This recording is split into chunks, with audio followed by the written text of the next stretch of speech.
Hi, everyone, and welcome to Brunch with Bigfoot, Michigan Rob, and I'm your host, BMR. And as always, I'm joined by the bearded one, Tex. If this is your first time here, please subscribe on YouTube to Tex's Front Porch. Give us a thumbs up, leave a comment, and don't forget to hit the alert bell. You can find us on Odyssey Radio, iHeartRadio, and on Facebook at Texas Front Porch. You can also reach us by email at paracryptidEncounters@gmail.com or by text at 972-559-0988. Don't forget to subscribe on YouTube to Bigfoot, Michigan Rob. If you enjoy our content and would like to support us, the Super Chat is always open, or you can Venmo us at @Tex6717. Thank you and enjoy the show.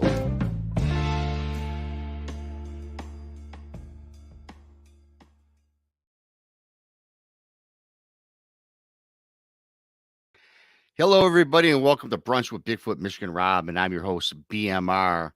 Thank you for everybody joining us here. This brunch, 12 in the central, 1 in the east, or wherever you may be, morning, day, or night. Got a great show started for you today. But first of all, for our Odyssey and iHeartRadio viewers, you can catch the first half of the show. And after that, what you need you to do is run over to Texas Front Porch, subscribe on YouTube. We're also simulcast on Bigfoot, Michigan Rob.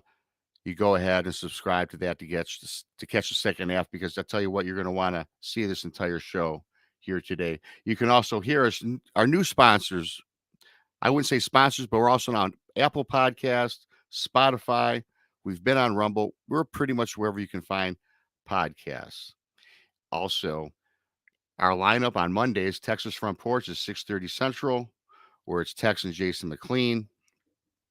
Wednesdays, Jason McLean questions everything at 9 Central. Jason and I kick back, and usually Tex joins us to talk about all things strange. Thursdays, Brunch with Bigfoot, Michigan Rob. That's at noon Central. Also on Thursdays, 9 Central, Jason McLean and the Serial Papers. Tonight they're talking about part 2 of the occult NASA, Eisenhower, and the UFO contract with aliens. Did it happen? And of course, the lovely and talented Jessica Jones joins us. She has her show, Remote Viewing with Jessica Jones, at 8 Central. Check her out on Friday. And I brought up Tex. Good to see you, Tex. How's it going down there in Texas? How we doing over there, man? Good, man. Good. We got a little rain last night, got a little thunder boomers, and cooled off a little bit. So, yeah, I'm getting a little bit excited, Tex, because for everybody, the Alabama Bigfoot Conference next weekend already. I can't believe it's coming up that fast on us. Tex is going to be speaking, Jason McLean and myself, and Cliff Barrickman, Ken Gerhard, and a bunch of other great researchers and experiencers. Jessica Jones, Tex, might make an appearance, and as I've promised everybody for the last several months, free selfies and autographs with me and Jessica at the southwest corner of the stage. All we ask is you bring your Sharpie. Bring your Sharpie. I think I'm going to go by and I'm going to buy a box of Sharpies. I tell you what, speaking of Jessica, I met this guy, Barry Littleton. He's our guest. Go to Barry Littleton on YouTube. It's that simple. Barry Littleton on YouTube. After tonight's show, if you did not know about Barry, you're going to love this guy, because he's a very knowledgeable guy. And I'm going to bring him up right now and get into it with Barry. Barry, you're on mute. I see. I don't know if that's... There we go. All good. Barry, buddy, how you doing? Welcome to the show. Hey, good. How's it going, Rob? Thank you for having me. Hey, Tex, how you doing? Appreciate you both having me on. I'm very honored and a bit nervous. Don't be. It's just a conversation, brother. Yeah, Tex and I are the two of the most laid-back dudes you can probably come across doing an interview. We don't even script anything. We just let it flow. I mentioned at the beginning, well, not today, I didn't mention it, but the advertising says the supernatural Sasquatch, and we'll get into that. It's a Bigfoot show, but you know what? We're much more than that. Last week we had John Yost. We talked about alien abduction and his film, his documentary. Everybody liked that, And Barry, you're much more than that, man. You're into all sorts of high strangeness, with portals, Sasquatch, aliens, everything. In fact, a lot of things we can get into. And why don't we just get it started? Why don't you give us a little background for our people that might be hearing about you for the first time? Oh, thank you. Yeah, it's that sometimes the Sasquatch Bigfoot community is brutal with each other. So I noticed that. Yeah. Actually, I'm what I would term a lifetime experiencer. I started having contact when I was very young, and I was born pretty much awake. I think is probably a lot of your audience is that had past life memories and things like that, and very strange things started happening to me in childhood that included interactions with either disincarnated people or also extraterrestrials or interdimensionals or something of that, nature. And then that kind of went off what I call childhood experiences onto adult onset experiences that I call that happened when I was about the age of 18 on, about 18 to 30, and a different type of contact happened then that was even physical, like when I was a child, but different in terms that different beings came around and you have a different perception of what these craft are actually like on the inside and what you're seeing and what's going on. And then, and oddly, although when I talk about it now, it sounds very cool and chronological, but the truth is when it happened, it becomes like fragmented, even though you're there physically after the event horizon, because it's a different vibration you're on, especially if you're on like one of these ships or dealing with some of these beings that are inorganic, non-physical. There's a different vibration some of them are at, that when you're away from the event horizon, it becomes difficult to remember. It starts getting fragmented. That's why I tell people, don't let anybody tell you, oh, whatever happens, don't get hypnosis for what happened to you. Who are they to tell you to not experiment and understand your own consciousness? They have no right. All right. Especially when the subconscious and superconscious records everything we experience. There's nothing illegal about accessing that. Anyway, sorry, but that's who I am. So this had all led me to a lifetime of research, and I really like science a lot. And I try to use science. Science is the one thing, because this stuff is so odd anyway that I guess they call it woo-woo now, but the whole thing is like that, to where science sometimes is the only thing we have for like a foundation, a basis for it. May not always explain it, but it helps, and I have some science that backs up a lot of my experiences that I'm comfortable with. I kind of like the scientific method. It's all right, Yeah. Go ahead, Tex. I just met you, and Pleasure I got to too. tell you, we talked for 5 minutes, and you already got me excited because we Oh, thanks. well, I love getting different perspectives, and the fact that you've had these different experiences and everything, and weird experiences, and Definitely. I have too, brother. I mean, and I don't. I'm not convinced that they are supernatural beings, but that's just because I haven't seen any evidence towards that. There are supernatural things that happen out there when I'm investigating these critters. Do you mean Tex? Do you mean Sasquatch, or you're Yeah. referring? Well, Sasquatch, just I don't know about the whole UFO thing. I do have a time missing incident. I don't know what that was. I don't know if I got beam me up Scotty thing going or what, but trying to unravel this knot of things that go on, and understanding how and if it's all connected has become really, I think, the main goal of this channel, and bringing people together from, like you said, this community is cannibalistic and they will eat their young. And Yeah. it's we're trying to bridge that. We've been trying to bridge that gap and bring people from that have different views together and set them down, not to have a debate, but to have a conversation, be open-minded and respectful of each other.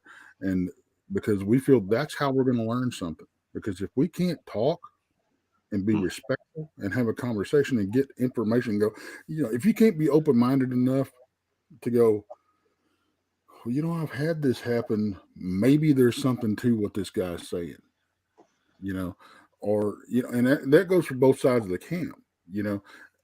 If we can't do that, we're going to be stuck right where we have been the last 50 or 60 years, and that's not just with Sasquatch. That's with anything we're running into out there, So I'm excited about this. I really am. And it's for me. I don't mean to interrupt, but for me, and I understand what you mean completely. Because when it comes to the Sasquatch part, I didn't want to classify them quite as what we would call "quote unquote" paranormal, or the same as like whatever these beings I've dealt with. As they've given me a name that's extraterrestrial and interdimensional too, multidimensional. So it's like all bets are off to a certain degree. Some of them can manipulate the time space continuum to a degree. So it's like these things are a trip. I didn't want to be Sasquatch to be a part of that. I kind of had heard like so much that maybe it's Jane Goodall. It's just some more apes in the forest, and it doesn't go into this. But after having them, although one thing I'm nervous about is I've not actually physically seen one, but they certainly touched my life when I went out to this ranch place. And since then, I've had other things happen. And, it drives you to learn everything you can. And I was forced to accept that there was something paranormal about them too. Couldn't get out of it. Tried though. If that makes any sense. I try to explain some things away as rational as possible until it just goes beyond that scope. And I'll put it to you like this before I shut up. I'm not a young man anymore. So I thought that the point of my life having experiences that just stopped my world were beyond me or past me, until I went out there and started interacting with these beings or whatever they are, or how, whatever different types of them there are, what some of them can do. I found it fascinating, Rob, when you and Jessica were talking about how some, which you remote viewed one of those situations, but how some of these Sasquatch were more physical, and they would have been quote unquote type 2 from what you were saying, the ones that are more chimpanzee. And I've heard them described as that, being more primate-like, as opposed to having these supernatural abilities that some of these other types seem to exhibit. So shut up. Sorry, I'll shut up. But I think this is a cool. No, it's a good start. And I think what I love about this is, it's very diverse. Is because I was going to ask you, there's a lot of people, there are researchers who haven't physically seen a Bigfoot, right? I personally have physically seen one, and I also saw it manifest into something else. Right. And I have my answers to that. And yourself, you mentioned, Barry, that you have not physically seen a Sasquatch. Yours is more of a paranormal level. And my thing is, there's you have the flesh and blood sides, you have the paranormal side. And then like me, I'm kind of somewhere in between. I think there's a flesh and blood element, and I think there's some supernatural abilities. Now, I'm not saying they walk through portals, and of course, I'm not saying that every time a UFO is spotted that there's a Sasquatch. But when you had your experience from the supernatural or the paranormal side, what was the evidence that in your mind that led you to believe in your way of thinking when it comes to Sasquatch? Okay, for starters, I got invited. It's 2016. I got invited to speak at the Ascetti Ranch. And that was my first UFO conference to speak at or anything like that. And I spoke, but it was in childcare. It wasn't about that. But, about a week before going out there, a week and a half, man, I started just obsessing about albino Sasquatch, white Sasquatch, over and over again. I mean, I was looking everything up. I looked at everything Thinker Thucker had, M.K. Davis. I mean, you name it, the whole gamut. And for me, okay, I'll tell you ahead of time, I didn't recognize this as a type of telepathy or telethought. It felt more like an obsession. And then when I get to that ranch, I was unprepared. I've never been to that part of the United States, so not that area. I was unprepared for how remote it was. Name one, high in the mountains there, beautiful, but a bit remote. And as soon as I get to the property, before I walk on it, I feel like I'm being watched. Okay, and not soon after that, one of the things, I'm not as cool as you two guys, all right? I kind of like the modern conveniences. I needed somewhere to stay. I didn't want to pitch a tent. I've not done that since I was a Cub Scout. It was a long time ago. So they put me in a yurt in the back of the property. And the second day I was there are these trees pushed over behind it. One tree pushed over and laid in between the marsh. I feel like I'm being watched. I mean, it was very intense, you know, and I kept getting signs. So that tells me for beginning is that whatever this was, these beings are, they knew I was coming. So they can tell the future to a degree. There's no way around that, you know? And when I went back, I spoke there 2 more times and the same thing, like they knew I was coming. But, you know, something else, okay, I met this gentleman named Tom Powell the second year I was there. The first year after the conference is over, I stayed a week or 2 after. And these things started happening, like rocks on my doorstep and these strange things. And the next year I meet this man named Tom Powell. You guys may have met him. Very interesting gentleman. But he gave me like a leaf with the 2 eyes in it and a mouth. And he said, why don't you put this where this rock was last year and see if anything happens? Tell me about it. The conference ends and this thing just dries up on my doorstep. I felt ridiculous. So I crumbled it up and threw it out. And then put it like this, rocks started appearing again. Some things happened that lured me to the back of that cabin. And I have an experience with this squirrel, a squirrel that comes down from a baby squirrel, these high trees. They get so close, I think it's going to jump on my shoulder. Okay. And, you know, most animals, squirrels and rabbits tend to look at you from the side of their eye. This thing is looking at me dead on. And it's making this melody, a sound. And look, where I come from, we have squirrels, especially red squirrels all over the place. But I've never heard a sound like this. It was very melodic. It was entrancing, if that makes any sense. And this thing jumps around and it finally jumps off and runs to the back 40. Where the owner, James Gillian, says he took me to see tracks, but there weren't any back there. Okay. You know, but this thing was so odd that it felt like these structures that lured me to the back of this cabin, this yurt, were definitely connected to the squirrel. And guys, when this was over, I mean, I was certainly looking like my whole world stopped and I'm looking at, did I just experience something that was a shapeshifter or something? I mean, it was so odd. And then Tom Powell, when I tell him what happened, he starts saying, oh, well, you know, they shapeshift into trees also. And he starts saying, you know, he had mentioned before to me in person, he said, oh, well, they live in trees. And I said, do you mean like in the trunks, like Gilligan's Island or maybe Arboreal? What do you mean? And he says, no, that they can symbiotically merge with trees.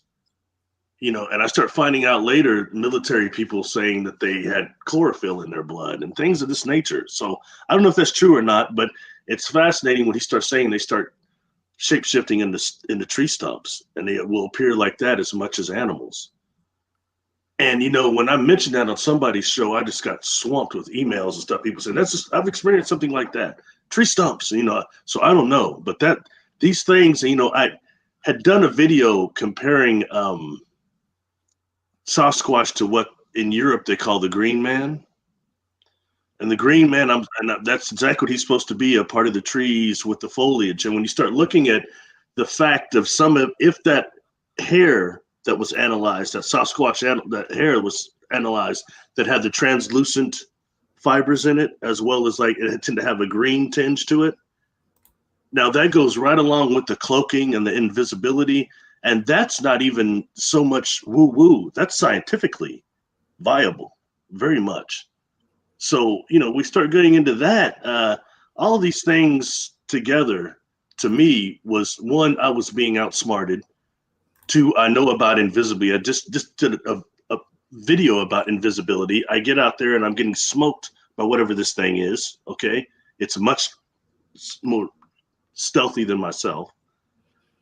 Last thing I'll say, the last year I was out there in 2019, I tried to do a gifting thing in the back of this yurt with red apples and green apples and pine cones, trying to putting like skipping stones in the dirt, like kind of what had lured me back there with the squirrel thing. I made similar type of structures and put these apples out there.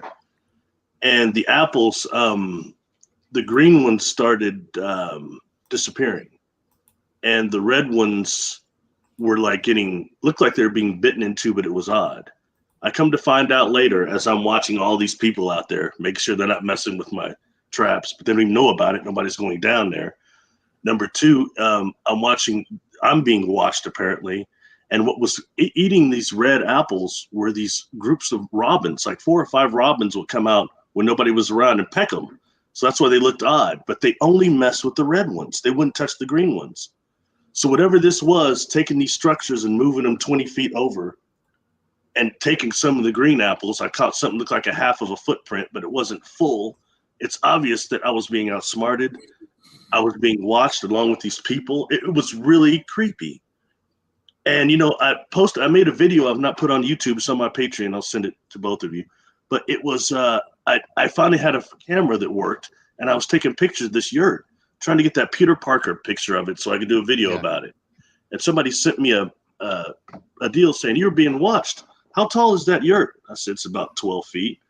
And they start said, "This is not pareidolia. These arrows to this tree, and this thing is looking at me. And it looks, it's taller than the yurt. It looks like it's almost camouflaged like the predator. You can see through it, but you can see it holding this thing looking at me." And before I shut up, I swear, guys, I was trying so hard to figure out how was I getting beat?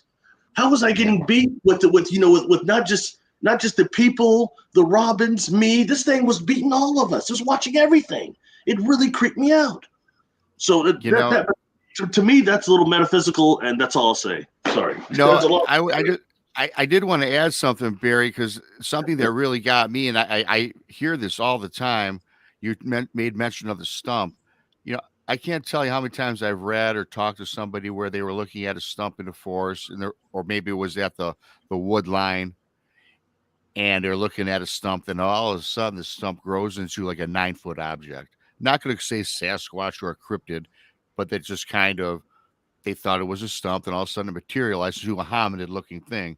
So what you just said there about the stumps kind of has my mind really turning on, hey, maybe they are part of the elementals, or they're just, a lot of First Nations refer to them, a lot of them as forest people, right? Yeah. I have another question. Okay, something else. And I want to, where does this give? Because for me, okay, the first year I was out there, look, guys, I have insomnia really bad. Bless you. Insomnia, I don't sleep very good. So at that ranch, I would go out to what they call the Field of Dreams and watch UFOs about 3 to 4:30 a.m. The sun come up kind of early, but 3 to 4, it's very dark and a lot of activity. And that time of night, boy, I felt like I was being watched out there. All those trees surrounding, you know what I mean? And then I got to walk by this chicken coop to go down to this yurt. And I'm walking down there one night, and I just turned off my flashlight, and I sent this out telepathically, and I sent it out verbally, okay? I said, "Hey, look, I'm from the Midwest, and I said I kind of want to have like an encounter or something, but that was really just talk." And judging by how these trees were pushed over, whatever pushed it over would have had to have been around 11, 12 feet tall if they did it chest height. And I said, "When he jumps out of the bushes with me, on me, and you're 12 feet tall, I'm going to freak, maybe die.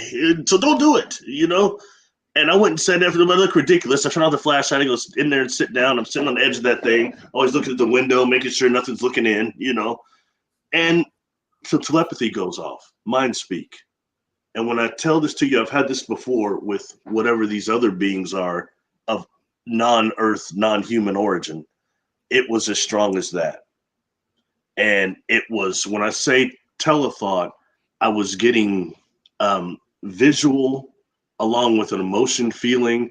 And I swear to you, I started getting words, English, telling me things like, you can call me elder. And then I started, one of the last visions I get is this thing saying, I don't have a limp either. And all of a sudden I start seeing in my mind's eye, this like 12-foot long blonde Sasquatch doing a backflip. And that sounds ridiculous. I tell people, like, there's that video in the 80s, Jump with Van Halen. At the end of that video, David Lee Roth does a black backflip for no reason at all. It looked like that.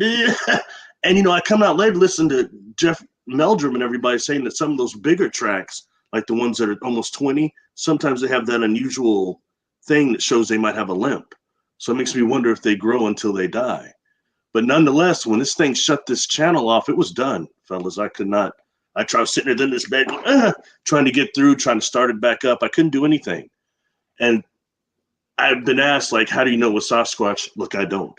I think there's a device out there and other things paranormal going on out there. But I'll tell you, whatever it was doing one heck of a good mimic, or that feeling with it. And one last thing, you know, I would, before I lay down, sometimes I'd be getting this chanting. And it sounded to me like a mix of Gregorian chant and like Native American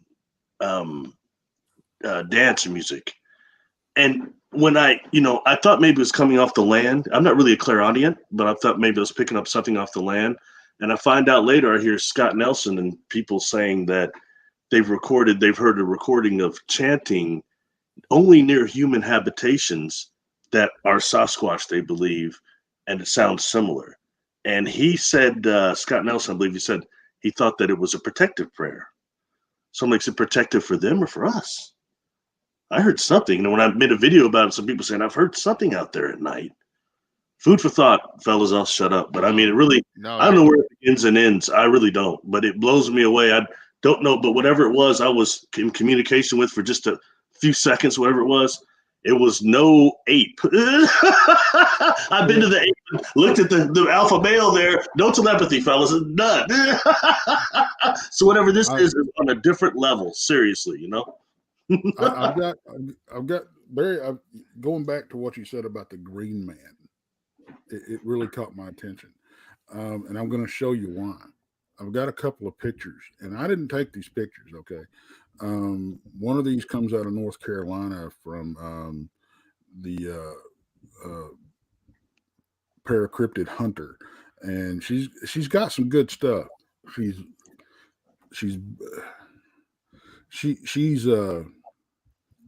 well, both of them, they're a married couple, and they're both great people. But she got into looking for Sasquatch not long ago, and some of the stuff she got is very, very telling. But here's one of the shots that just really jumped out to me, and the other picture I'm going to show you is from Robert Dotson, out of it came out of Brown Springs, Oklahoma. So here's the one from North Carolina, and this says a lot because it's from these two pictures are from, one of them from Oklahoma, South Oklahoma, and the other one's from North Carolina. So this is the one from North Carolina. Now you can see this space, the nose, the cheekbone, the mouth, the eye. In fact, it looks better if you don't blow it up as much as I've got it blown up, and I hope you can make it out there. I can see it. And it's a still shot from a video that she took. And if you really if you slow the video down, the mouth opens and closes. So it's very, very good video, very good picture. This is the one that came out of Southeast. Tex, a quick question on that last one. When you watch the video, does it come out of the leaves at all, or does it kind of stay stationary within the leaves? Stays right there where it's at, but the mouth opens and closes. Wow. If I remember right, you can see a slight movement of the head, but the mouth opening and closing is what got me on that one. You know, that's great because it looks like it can be both wearing the camouflage of it on itself or a part of it. You could take it both ways. I mean, because the arms are really, that's very interesting. And they measured that, and it was about 10 feet. So, oh wow! Now this one, I'm going to show you. Now it's been enhanced, but that's all. So you can see the progression of the filters that he put it through.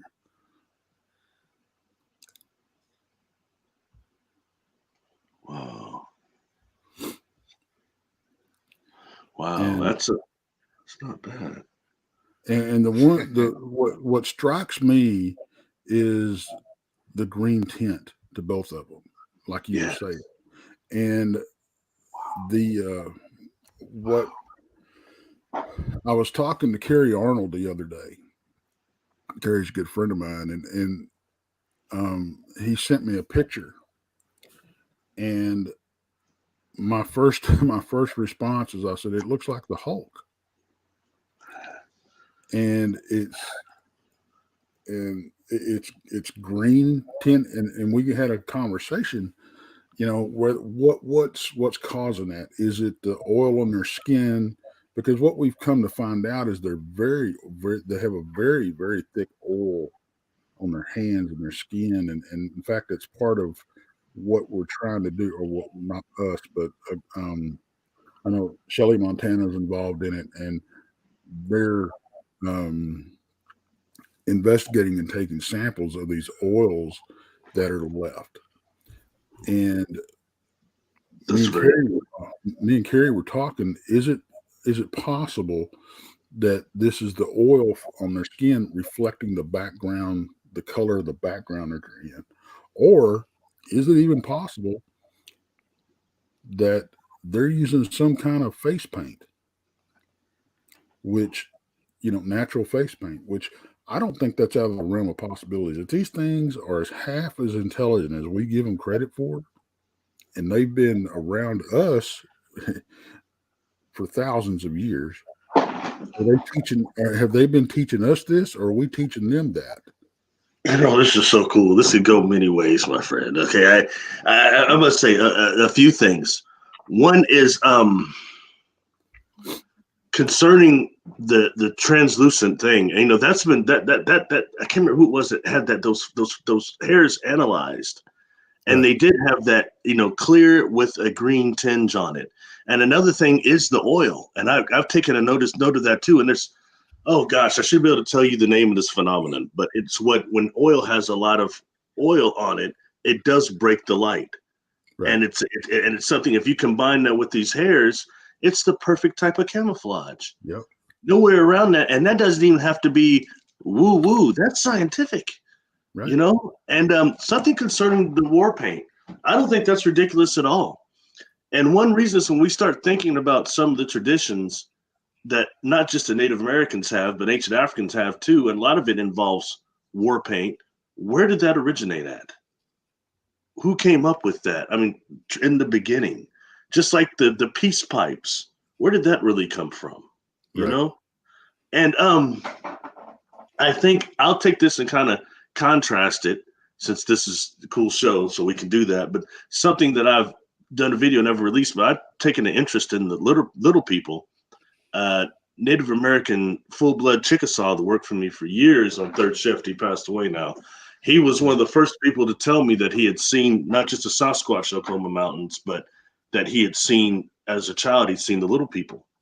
And a couple of them, he'd seen two different types of them, and he was talking to them, and he got in big trouble. And I said, why? So my grandfather got in trouble because we're never supposed to talk to them, because they steal children. And I talked to someone else that told me that they used to go with their parents to mine crystals and mine gems at different mines all around the United States. And they had told me that they had encountered little people on the trails when they were away from adults, and the little people were trying to get them to come off the trails. And they said, I didn't do it because I get lost off those trails. And it's really bad to go off the trails. But the interesting thing about my Native American friend, when I asked him, I said, well, what do little people look like? He described them as two individuals that were knee high and a little shorter than that. But he said that they had on old Native American garments, but that they had on, the most thing that stuck out to me, he said they had on war paint. I said, war paint? He said, yes, they had war paint on. So I don't think what you're saying is so far out at all. Now, I've got another picture here that came from another good friend of ours, Duke Sullivan, and now this is out of Montana. So again, we're seeing the same thing all over. It's that they blend in so much, and it's like it's like, to me, this one is taking on the color of the trunk that is actually behind it, and I see what you're saying. Wow. I don't know. Wow. These what we're in when you talked about the tree trunk thing, okay?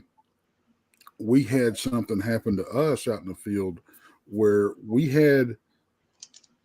believe it was a Bigfoot. We saw where it ran through the grass that was, oh wow, thank you, Terry. Out of the brush behind my pickup in camp, run up. We saw it run up the side of my truck and then back into the brush. Okay. And you could see where the feet had disturbed the dew on the grass.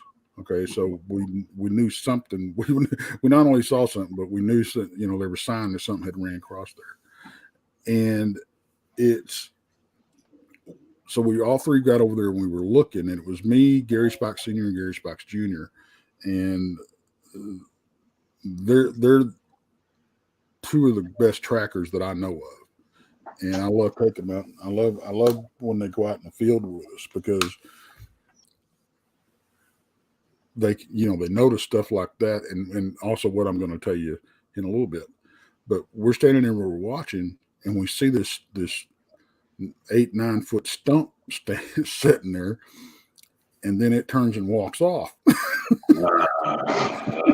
Yeah, right. So, wow, really? Okay. but wow. What was so really you've had experience like this.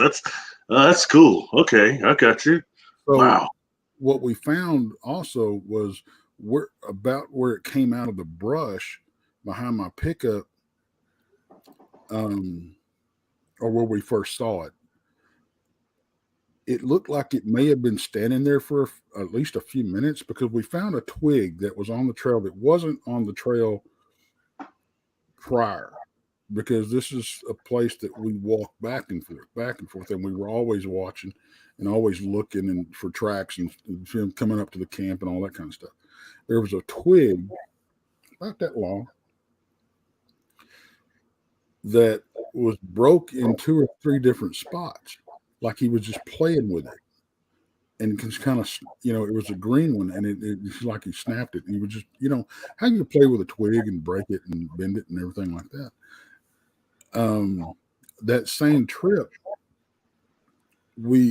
Gary Sr. had put out some throw lines to fish down in the river. This is on the Red River in Brown Springs, Oklahoma. I don't know if you've heard of Brown Springs, Oklahoma, but he had throw lines out there. Now we were checking these every few hours, right? So they go down there to check the lines, and he's got all these dadgum footprints all over the place. These barefoot footprints all over the place that weren't there. And we looked. We never heard a boat. We looked all over the sandbars to see if we could find evidence of something, a boat coming up on the sandbar. And we looked a long way up and down river. We couldn't find anywhere, that something a boat had come up and these things just come up out of the river, across the sandbar, and it's like they came out of nowhere. And the river was up so high that a human is not going to swim that river. It was too dangerous. Okay.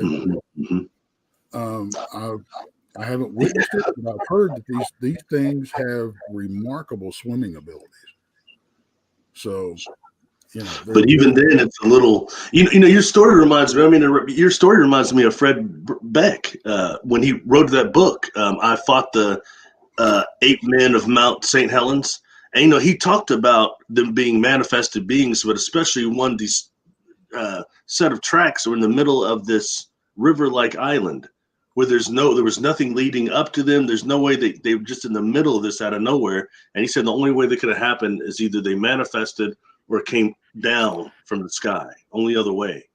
But I think it says a lot when actually these beings do manifest, and then they're forced to leave the same type of traces that we would once they actually manifest themselves.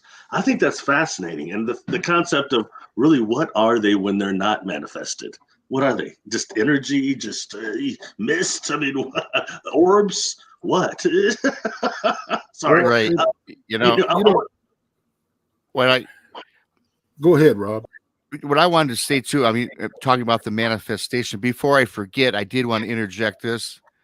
What I find, and that which I never heard of, we were talking about earlier about, the tribal paint. We're talking about indigenous or the North American tribes. Do you think we're talking about these Sasquatch perhaps painting their faces, right? Now, what I'm intrigued about is, did they actually communicate that or have communications actually with the indigenous people years back and learn this, or do they mimic it by watching them? So now I'm wondering, how Sasquatches doesn't supposedly communicate with people. We've heard of telepathy. I still can't say that word, but do you think perhaps that they had open communications way back when, and maybe till this day do? Because I hear a lot more so of the indigenous talking about a spiritual thing versus a physical. But now you'd be a physical being, right, to put war paint on. Yep. That's the same as saying, what was Ray Crow? I had heard him say several times, given reports of Sasquatch that were wearing shirts that were obviously way too small or something, but that they'd taken off people's clothes and the hangers and just were wearing them or whatever. And that's the same thing. First, I was thinking, well, that must be feral people, Appalachian feral people or something. But no, they're saying these were definite Sasquatch types doing that. And this takes us also, I think, into the stone giants. The stone giants are what? The original ones that weren't the redhead giants, but they were said to be almost mountain giants, but bigger Sasquatch that rolled themselves in tar and then rolled on the sand on beaches to give themselves that armor, so they were impervious to the spears from the warriors, the Native American warriors. That's the stone giants, and that they were cannibals, of course. And I don't want to go too weird and go off, but Tex, you mentioned something that your good friend is Duke Sullivan. I've taken a great interest in the Gugwe and Janoska that he's done a lot of talking about. He's not the only person, but I find his account and research on it quite reliable. He's in the chat, by the way. What's that? He's in the chat, by the way. Is he? Oh, okay. Oh, that's cool. More pressure on me. Oh, great. Okay.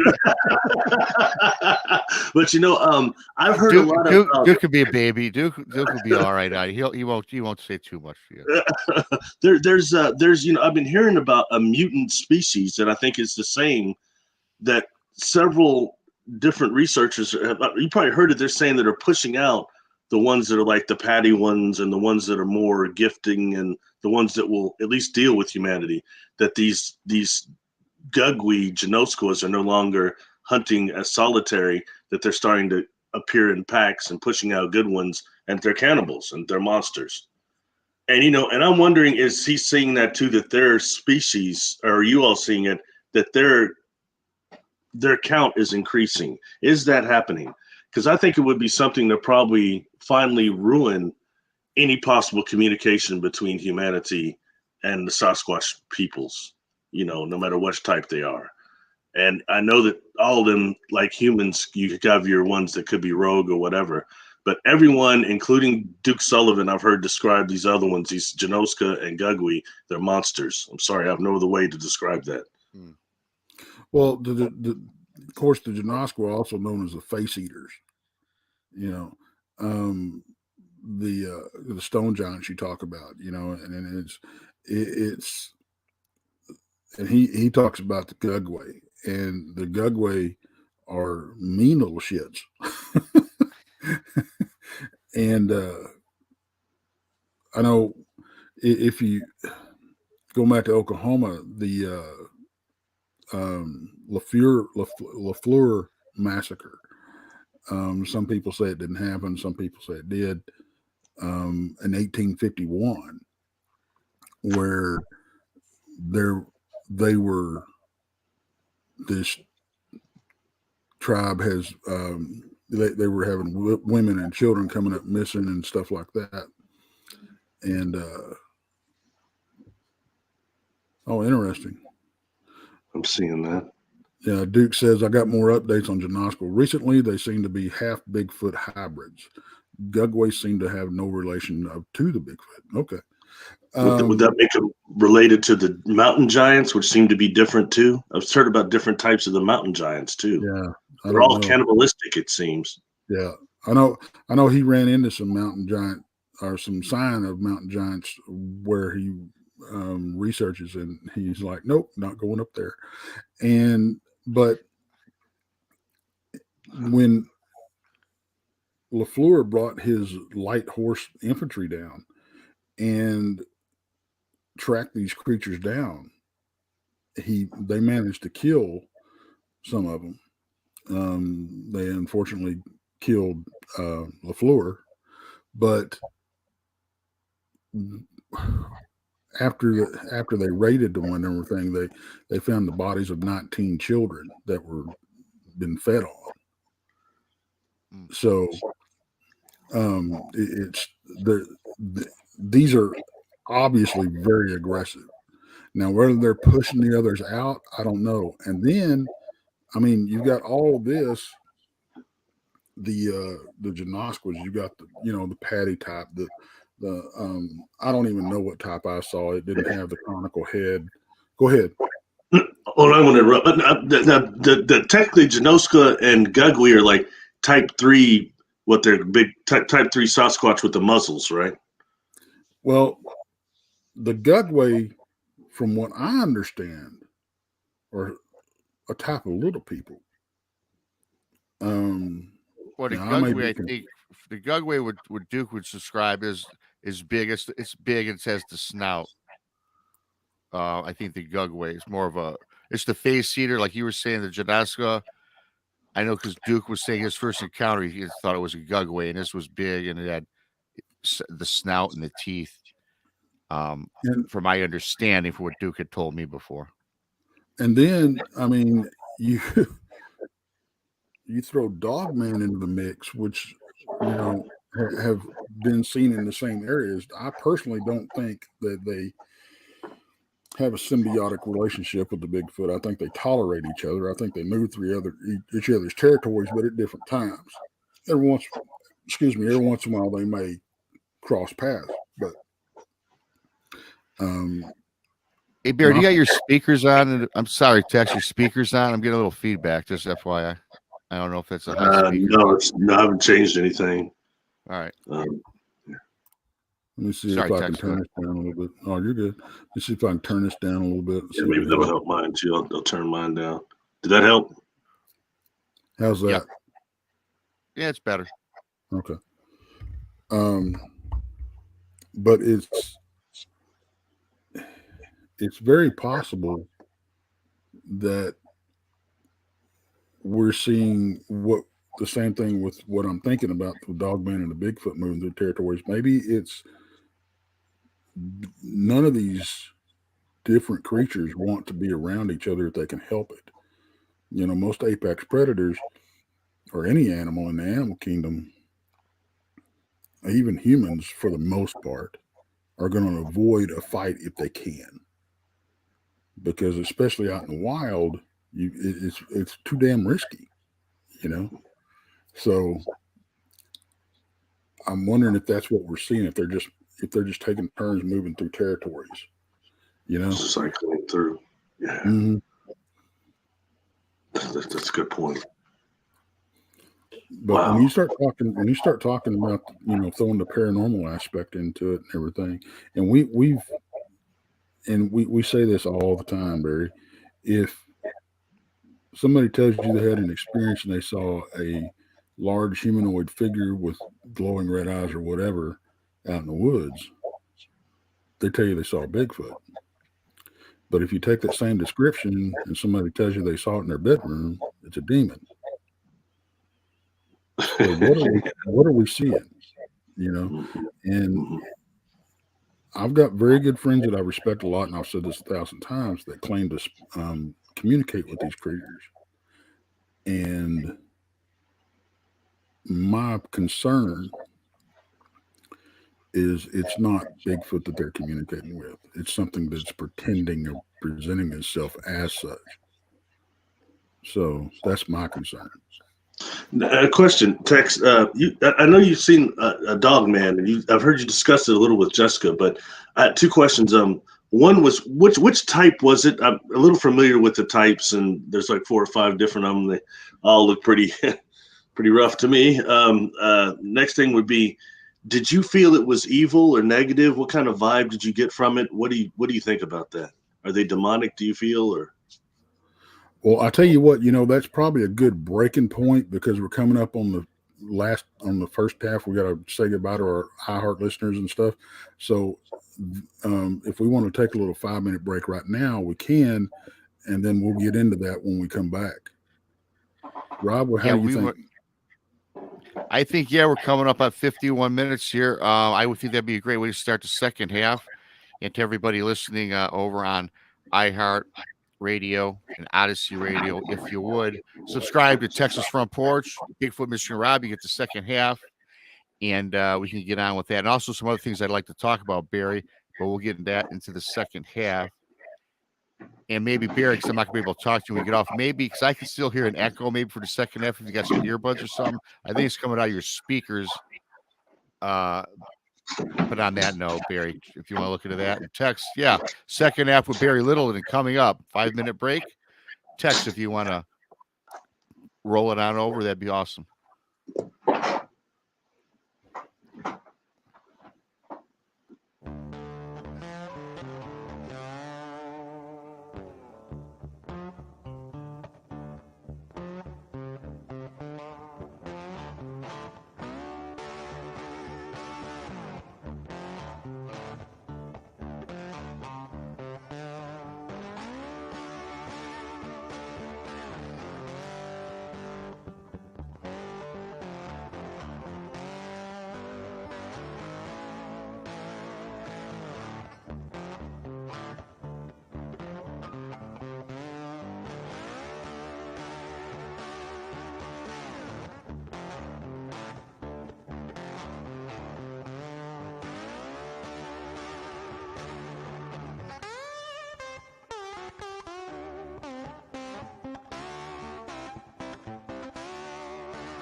Four minutes to go, folks.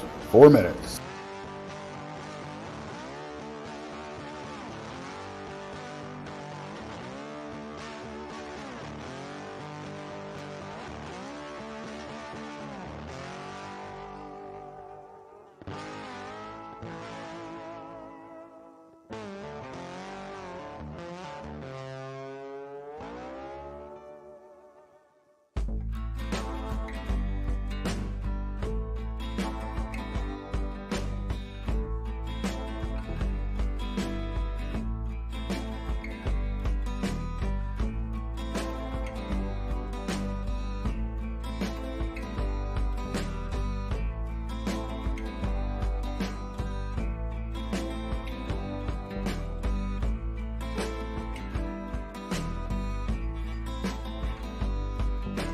Three minutes. We're almost there.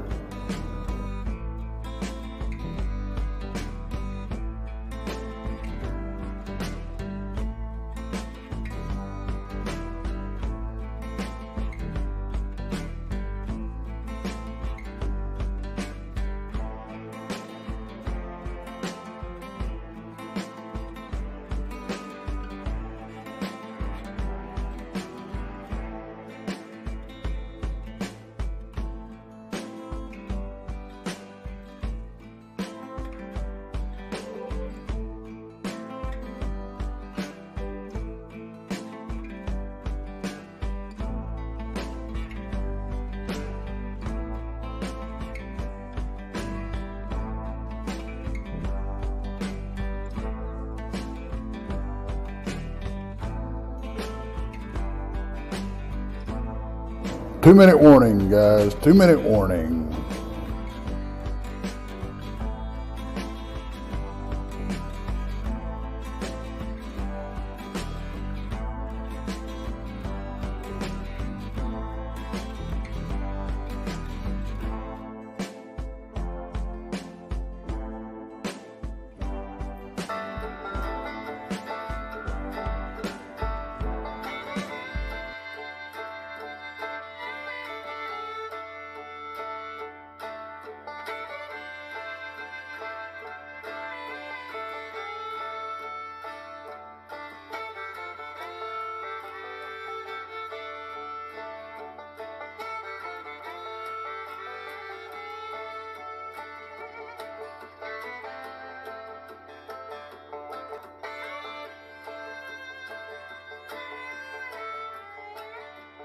1 minute.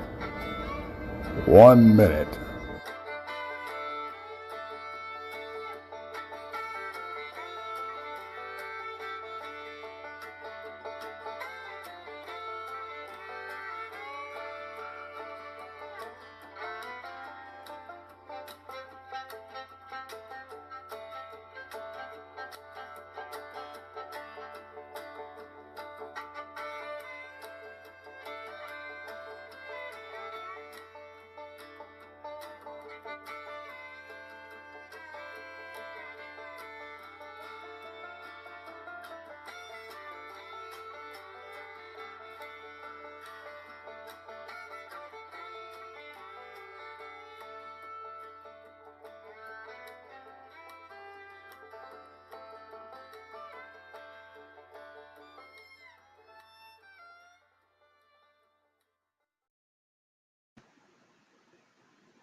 Hello. Welcome back for part 2. Hey, Tex, I got some great news here. I'd like to announce to everybody that I just got word that we are now okay. We are now live on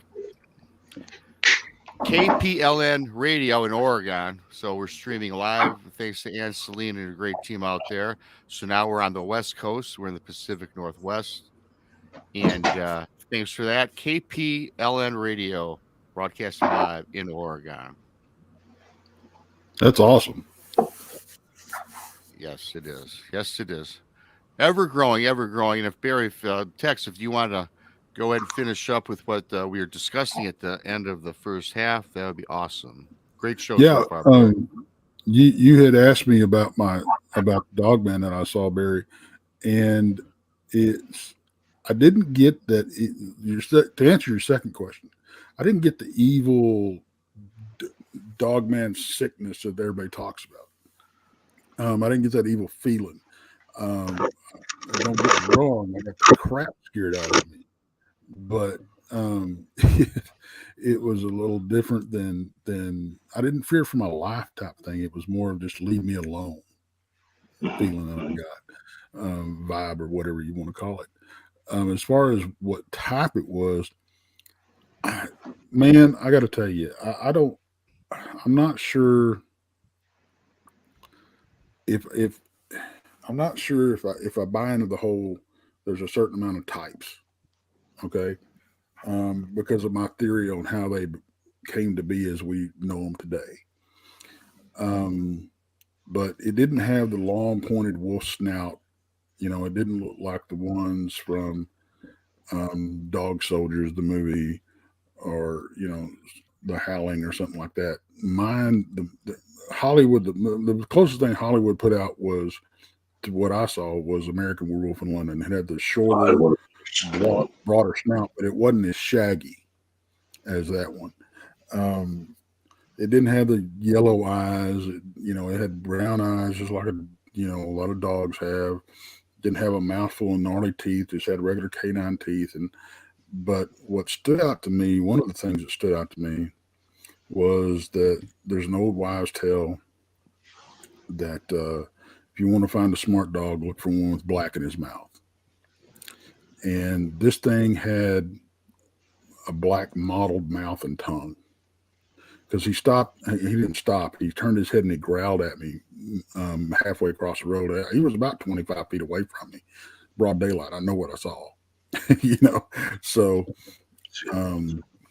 the ears looked like they were lower set on the head than you normally see. You normally see them depicted with ears way up high and standing up. These look like they were lower set on the head, and they were pinned back like an old horse or a dog will do when they get upset. They'll pin them ears back. Yeah. He looked like he had a mane, and that. How tall? He was about 7.5 feet tall. Wow. But he definitely had human-looking hands and arms. And I don't think what a lot of people are calling backwards-facing legs are true backwards-facing legs. Dog-legged. The one I saw looked like he was up on his toes. He was running. He was up on his toes, and it looked like his foot was elongated and more and narrowed at the heel.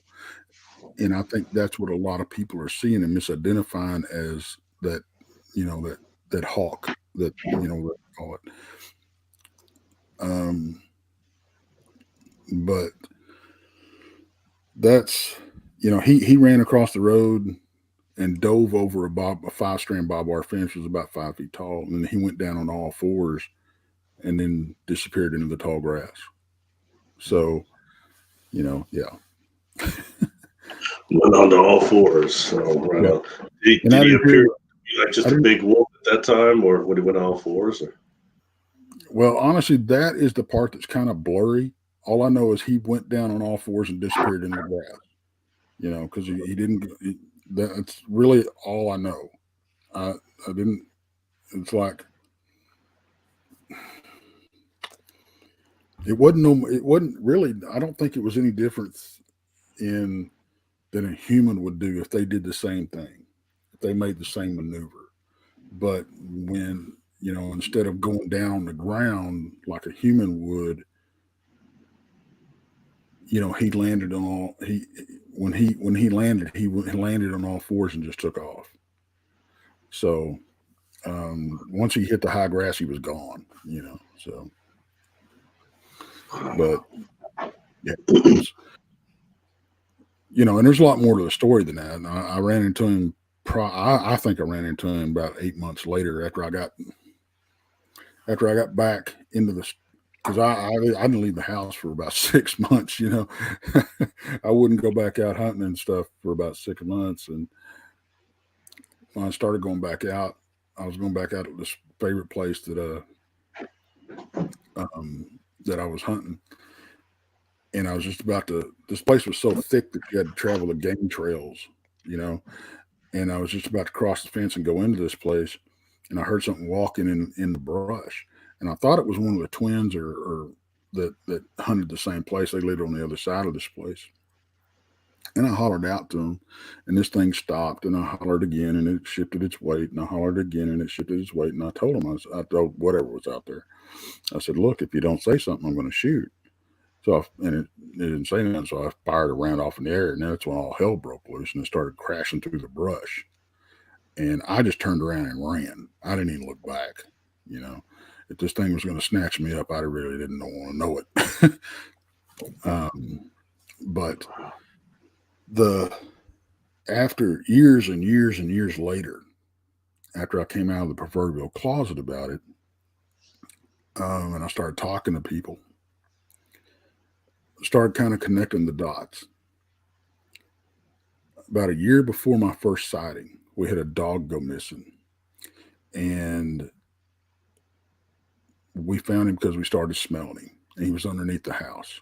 Well, when I went in and retrieved him, it looked like literally somebody had held this dog up by the front paws and just gutted him. And there's a chance, I guess, that he could have crawled up underneath there, because when dogs get hurt and they're going to die, they'll go hide somewhere, someplace they feel safe. But with the extent of the injuries to this dog, because I mean his chest was ripped open, and the entrails were, strewn out. I don't see how maybe he could have, I don't know. But then after talking to people, I understand that these dogmen have a tendency to throw stuff they kill under a round or a barking dog or whatever underneath structures for some reason. I don't know why. But and then I found a horse skeleton out where I used to run around out there, and it was almost fully intact, and that was weird because it wasn't scattered, like it'd been, predators got a hold of it and scattered the skeleton. It really hadn't been touched. And the people that owned this place had horses, and that's just where they just kept their horses there, and they didn't live there. But they just loaded their horses one day and left. And then after they left, I'm going to go poking around them.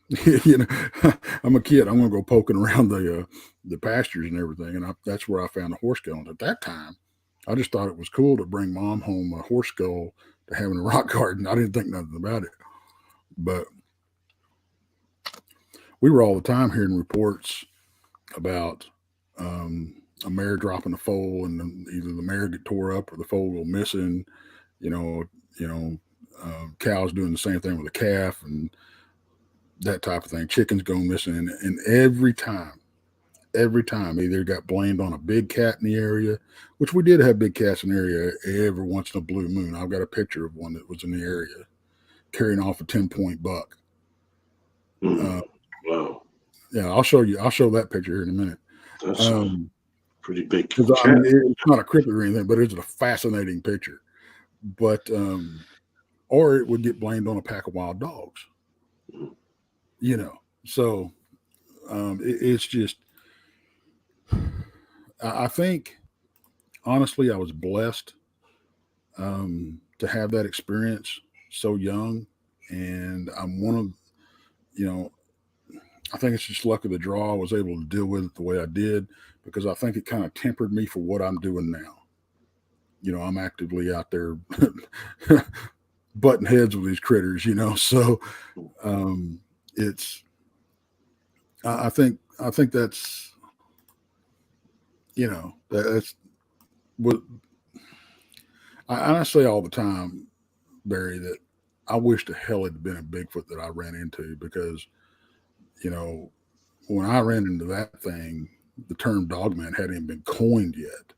I didn't know anything to call it but a damn werewolf, But yeah, that's there is one of those types that is reported to look like that, the American werewolf in London. Yeah, like similar to what you'd said. That's fascinating. When I did my little bit of research into it, I found out there was Saint Christopher. I think that's the one it was, Saint Christopher, that they called him the dog-headed saint. When you start looking at pictures of him, he looks like some type of a dog man or werewolf. And when you look further in that, he was supposed to have come from a priesthood of. Well, yeah, he was actually he actually was rumored to have saved somebody from being eaten by the Loch Ness monster. Oh, really? I hadn't heard that. Yeah. Here's that picture I'm gonna put up there real quick. Oh, wow! It's a good sized cougar, isn't it? Yeah. Amazing how they know exactly how to avoid those points, as we call them. Wow. Oh yeah. And if you look real close, I think it's a female, and she probably had kittens, and she was. But that's a big man. That's a big deer for Texas. And wow. I know that broke somebody's heart. That's not going to go on the wall, but wow. Yeah, I can't help but wonder. I'd sent Rob a video earlier that was about his Earth Laboratory, and we have these different cryptids that just show up and then disappear, but all these, and I became interested in it was I can't remember the guy's name now, but he just did a thing over Homo naledi, and Homo naledi is the species that they found in that cave in Africa. And when that gentleman had it put together with the artist of how this thing would have walked, it had this hyperpronation of the knees, where the knees are coming together and rubbing together, an unreal deal that a person that has extreme problems now. But whatever this is, they have adapted from the trees to walk that way. And I swear to you, as soon as I saw it, I immediately started thinking about the Patty video and how Patty walks. And they've shown that they had a Monster Quest years ago where they tried to have an athlete that was walking like Patty, couldn't do it due to the knee hyperpronation. Right. And I mean, that right there at this Homo naledi, you have it. Now, I don't think that was Sasquatch, but we're getting pieces of the puzzle all the way around. And if you want to talk about, and I found it fascinating that on that last show you were doing with Jessica, that she had talked about the mountain giants. I'm trying to look into that as much as I can, because it's different around the world. But more than often than not, I keep hearing about them coming from inner Earth. Yeah. And Barry too, you brought up the is Earth a laboratory, and I looked at that video, pretty cool video. Again, everybody, Barry Littleton, that's his YouTube channel. It's a fascinating channel, a lot of great segments, talks about a lot of things. And I kind of did want to touch base on this is Earth a laboratory with you, Barry, a little bit, because I believe, and I think Tex, I won't put words in Tex's mouth, and I know you, Barry, and a few others. I think everything is connected, but now this was another area or rabbit hole that I never quite thought of. Sure, I've heard of inner Earth, and such, but what is your when you talk Earth laboratory? We're not even talking flesh and blood or paranormal, which we were talking about. Is in your estimation, do you if you're talking about that, are you thinking it's something that's being made, man-made? And I don't even want to throw out the word government. What's your take on that? Is that something another rabbit hole? Is the Earth? Is there a laboratory? Is it creating these beings? I, And I, we're all talking flesh and blood, and it could be something that we are not even speaking about today. I I just think found that it's fascinating. all the above. And when I say that, looking at modern Homo sapien itself, I think is an experiment. And then that goes all the way to these others, whether it's Sasquatch, Homo naledi, and all these different hominids we have. Some that just disappear in the fossil record in a very odd way. I think that's one sign. And that goes all the way to these different types of cryptids that then show up. And they've been recorded throughout history. But I had done actually one of the videos I did, and people laugh, but about these creatures that literally, like Mothman, that jumped in people's field of awareness and then jump away. And that's kind of what these orbs do for a better name. They come in and they jump around like that. But our cognitive dissonance is that what we're making these things into. These awareness, this consciousness that jumps in and jumps away. But these cryptids are famous for that. And so many of them that have just go into legend. People encounter them in areas for extended periods of time, and then they suddenly disappear. That's another one of these things. And taking it further to what you said about the laboratory and man-made, I believe that. And I believe that probably that part of historical holy text that talks about the genetic manipulation, I think Ancient Alien talks about that. But right now, I think we've got normal people like you and I, incarnating like you and I, messing with that stuff. And, when I hear things like the first remote viewer I had actually got to communicate with was named John Favinko. And we had done a video, and the video we did was we both had seen a device in Mount Adams. I saw it a couple years before. When I went and spoke in 2016 at that ranch, I got so blown away by paranormal events that I got a professional hypnotic regression done the year before I went out the second time to speak. I had to know what I was dealing with. You know what I mean? I felt like I've been inside the mountain. I had some of these UFOs come too close. I couldn't seem to tune into them. I saw a mountain that was holographic, a ship through it. I mean, I really got blown away out there in 2016. So I wanted to see what I was dealing with. And I started seeing in this deep regression. I saw this, I'd seen it anyway, I could see it in my mind's eye, but I really could focus on the regression, this crystalline device inside that mountain.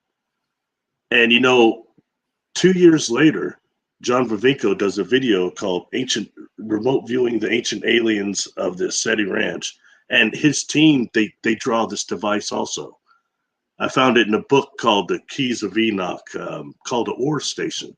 Anyway, so that's, and in that type of a situation, Tex, that's producing, I believe, these orbs. It scans people's soul life memories.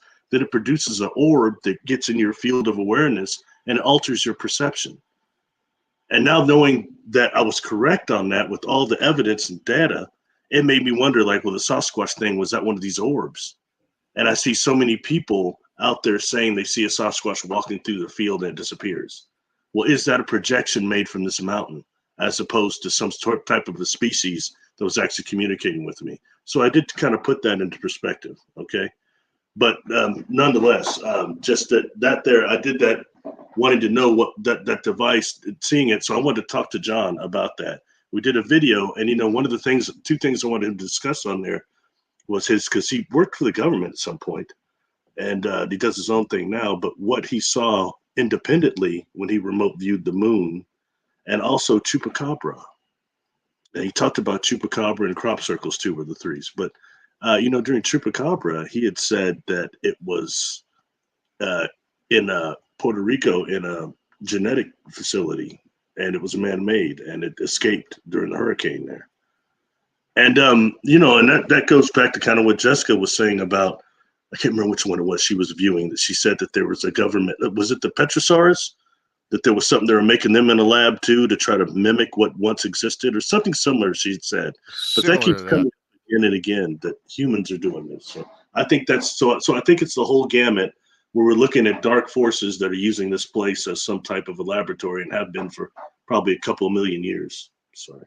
Well, and I don't know if you heard the stories about, jump back on the Dogman wagon a little bit, that there's actually facilities that they house these things in. Yeah. And whether they're making them, studying them, I don't know what, but they actually got out. And I get this wrong every time. I want to say it was in Africa. But they got out and they killed an entire village before they got them wrangled back in.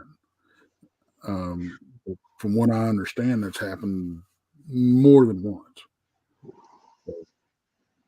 I don't know if they're making these things. I think they toy with genetics. I think anybody out there that doesn't think that they've cloned humans is delusional, because you can't tell me that they haven't done it. I mean, and absolutely. Deal with so many other animals. Why stop? And I'm sorry. Go ahead, bro. No, I was going to piggyback off Tex and you, Barry, and then I'm sure you'll follow this. You talk about the Earth Laboratory, but really, we have underground military bases. Do we actually know what's going on there? I mean, I've talked to many people, as Tex has, Barry, I'm sure you've come across, hey, is our government, are we building these things? You hear about the Dogman, the militant Dogman, right? Yeah, the variants, I think that variant chart that's been floating around is kind of maybe dated a little bit. I mean, it's a good reference piece, but, you got the hawk Dogman, with the hawk legs, like Tex was saying earlier, where they bend backwards. But what about these bases? Are they building these cryptids? I've heard on more occasion something described as a nightmare type of shed or nightmare houses where they're apparently covers for these, what do they call, dumb underground bases? Right. And that outside there's patrolling them are hellhounds or dogmen type creatures. And you start looking at some of these cryptids that pop up. Look at some of them, not just the Mothman, but you got the Frogman, something that I'm sorry, I kept laughing about when I was told about this in 2019. I couldn't stop laughing. It just seems silly, but it is what it is. Okay. The bat squatch. Okay. The bat squatch, but that's really something people, the bat squatch. Yeah. Yeah. It's really something people are encountering though. So I can't laugh too hard, and all these different cryptids that are showing up. What's the other one? The devil monkey, another one, these ones that just seem to come out of nowhere. And I think and just the type of Sasquatch that we can confirm, there are definitely different types of them.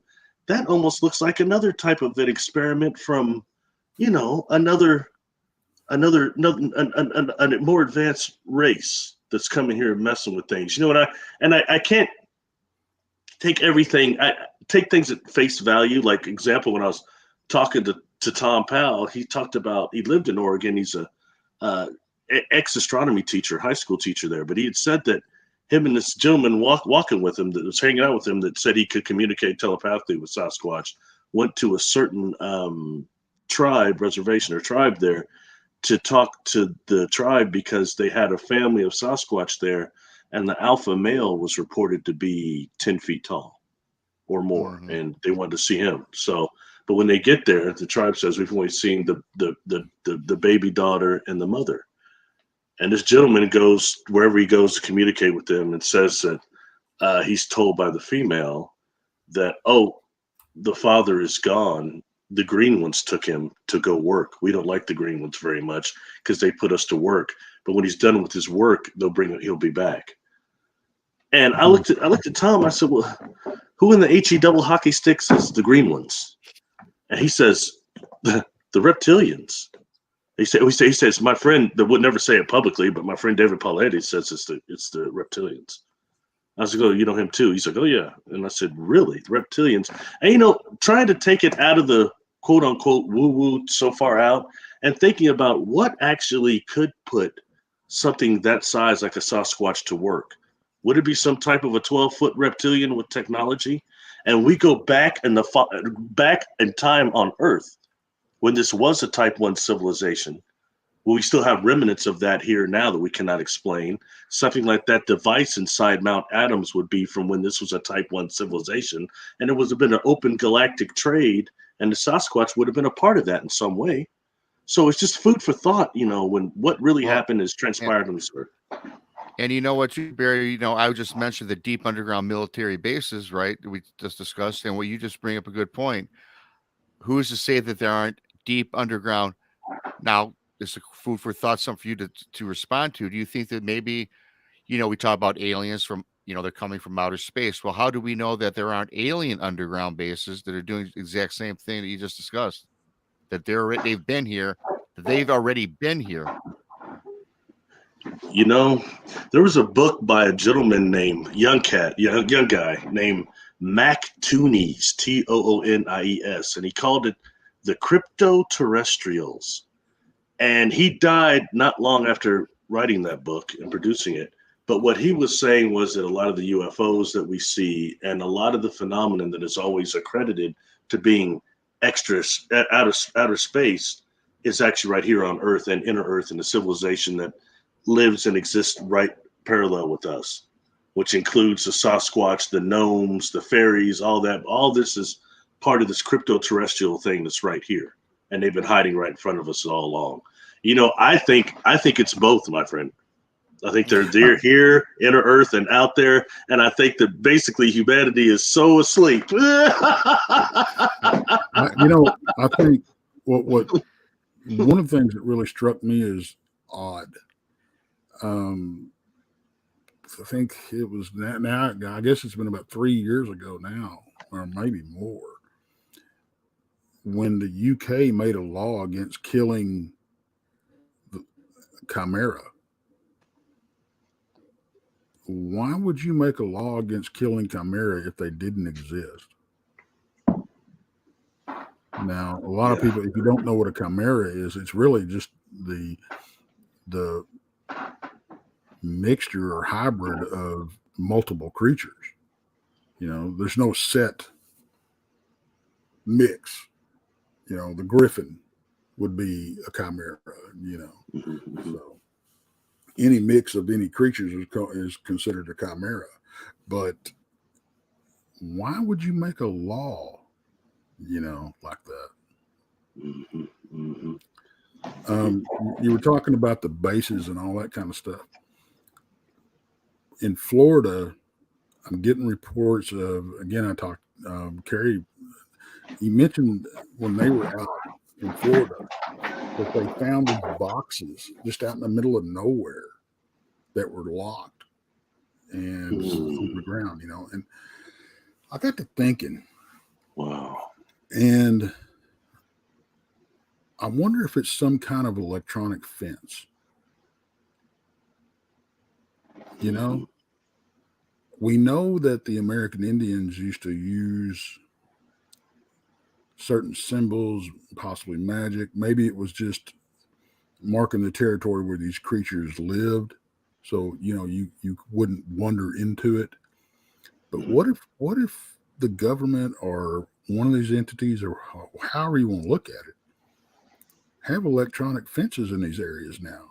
I mean, of course, you got the report of, that's why the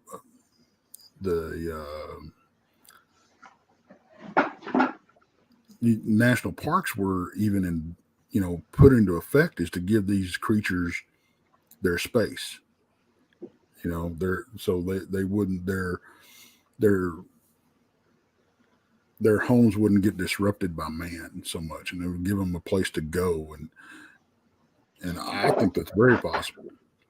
So that takes us into kind of what Fred Beckett said, and I found this an interesting perspective. He had said that he felt that the Sasquatch were only able to manifest near humanity, near people, which would be near the morphogenic field of people, and that's why their tracks are being seen more and more near human habitations and getting closer and closer. It's not just that civilization is encroaching on the wilderness. It's the fact they don't manifest until we're close. And then they start living as scat. Then they start eating. Then they start, their families manifest and they start operating as a unit and things like that. And, and what you're saying kind of makes me curious of that. With these electronic fences or things like that being a way of stopping from all these beings that manifest coming into city limits and things like that, more than just it being a concrete jungle. You know what I mean? And that would, I think, kind of alleviate to us increasing consciously, which goes to an increasing of vibration, and why some of these phenomena are coming even more apparent to a lot of us now. Right. Something's changing here, definitely. And I just hope it goes the positive way, my friend. Yeah. It's funny how you say about, perhaps Sasquatch manifesting when there's human activity or humanity around.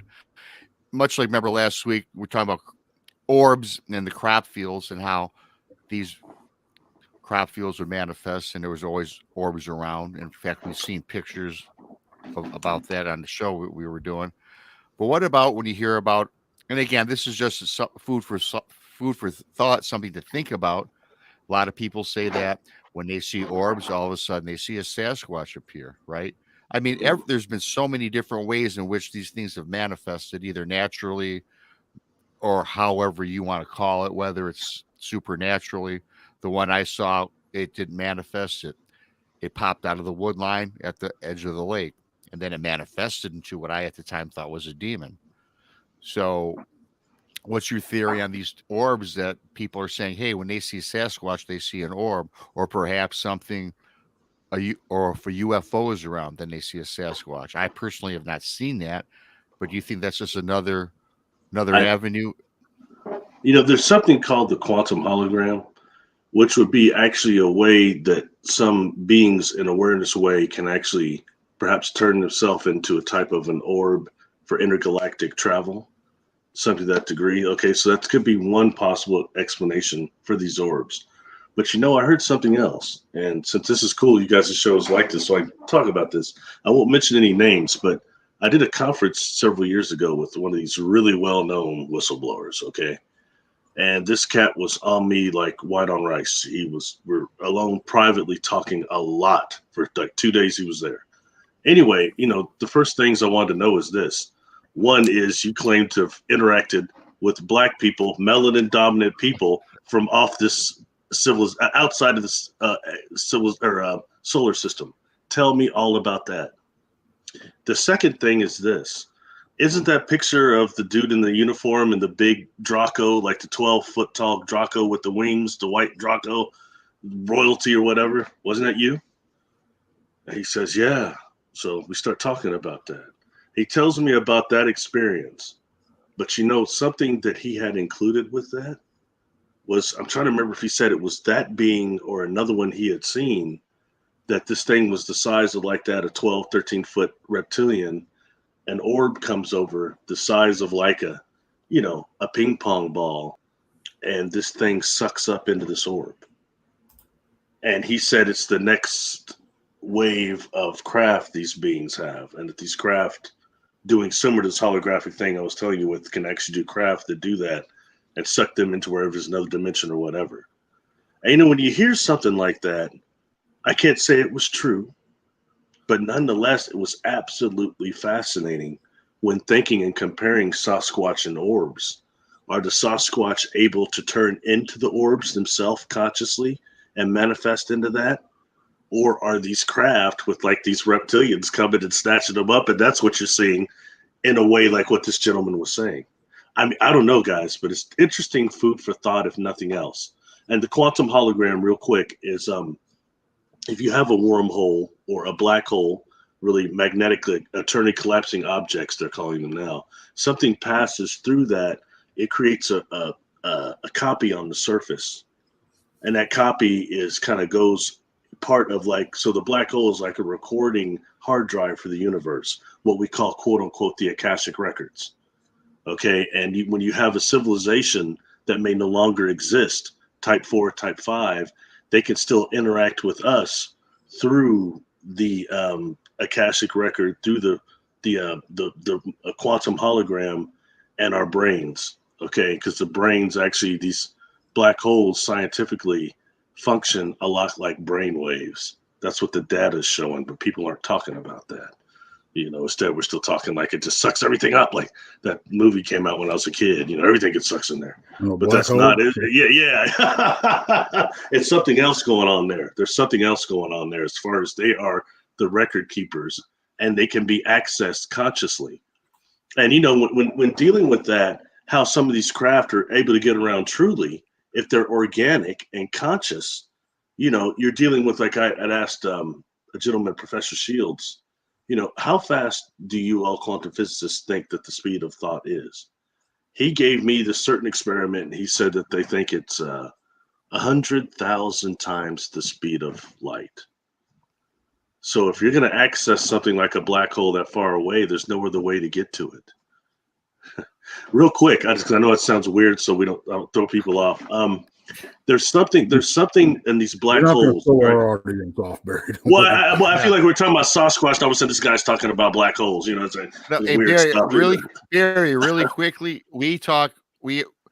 this topic was Sasquatch, but after the first half hour, we go wherever you want to go, because our audience, they're into everything. So it's cool. Oh, cool. Well, listen. Real quick, Terry Brown in the chat. This is very interesting. I want y'all to see this comment, and I'll read it. Terry Brown says, my father grew up during the Depression and worked at the CCC camps, which is the building the parks, I think is what it is. But anyway, worked at the CC camps as a young man, setting up the parks. Okay. He said some of the crews talked about having problems with large apes in the woods. And that makes perfect sense to me. It really, really does.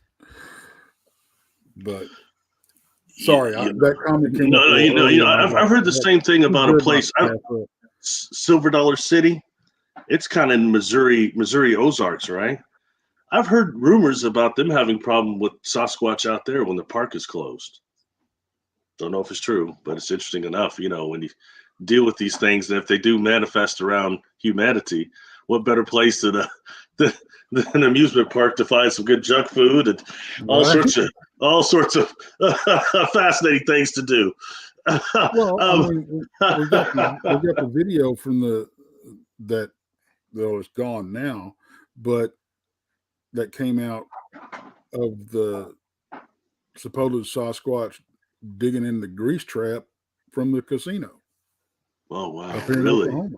Yeah, it was on security cam, and it's gone. It's no longer, you said?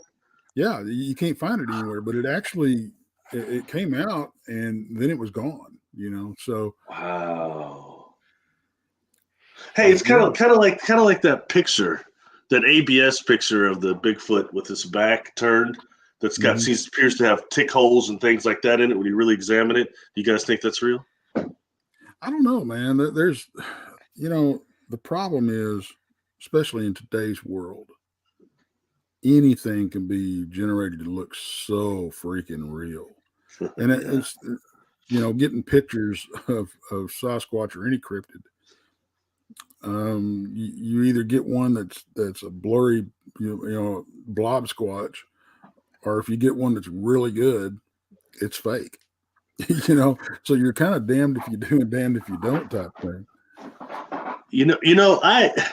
That guy, I sorry to keep bringing him up, but he was a life changer for me. This guy, Tom Powell, that just approached me at this conference. He's only there for like 2 days, but he said, we took a couple of pictures, and this older lady taking a picture says, well, I know these things are real, and my brother stays in such and such state, and he said he's having a big problem with them, that they're taking his livestock and it's costing him a fortune, and he can't even see them, but he knows it's really going on. And he's wanting to know what in the world does he have to do to get rid of them.